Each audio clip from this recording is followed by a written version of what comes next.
সপ্তাহের শুরুতেই রবিবারের দুপুরটি চরম ব্যস্ততার মধ্যে দিয়ে কাটে প্রত্যেকেরই।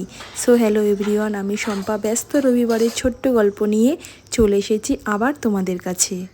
জলখাবারের পর্ব শেষ করেই চলে এসেছিলাম রান্নাঘরে, যেই কাজগুলো একটু গুটিয়ে রাখলে রান্না করতে সুবিধা হয়, যেমন মাছ মাংস ধুয়ে আগে থেকে নুন হলুদ মাখিয়ে রাখা। চলো এখন আমরা দেখে নিলাম বাজার থেকে কি কি সবজি আনা হয়েছিল আমাদের। ঘরে কম বেশি সবাই একটু আধটু ফল খেয়ে থাকায় সপ্তাহে 2 দিন ফল আনলেই আমাদের হয়ে যায়।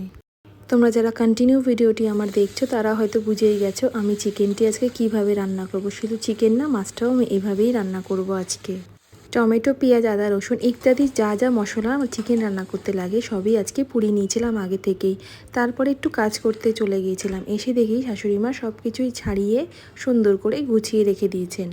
ছাড়ানো মশলাগুলি ঠান্ডা হলেই মিক্সিতে পেস্ট করে একদিকে ভাত 2 দিকে মাছ মাংস বসিয়ে রান্নাঘরটি পরিষ্কার করতে করতে আমার কিন্তু রান্নাও কমপ্লিট হয়ে গেছিলো। স্যালাডটি কেটে আমার মেয়ের জন্য ভাতটি বেড়ে নিয়েছিলাম। আজকে চিকেন খাবে বলে গিনির কি নাচ, তাই দেখো।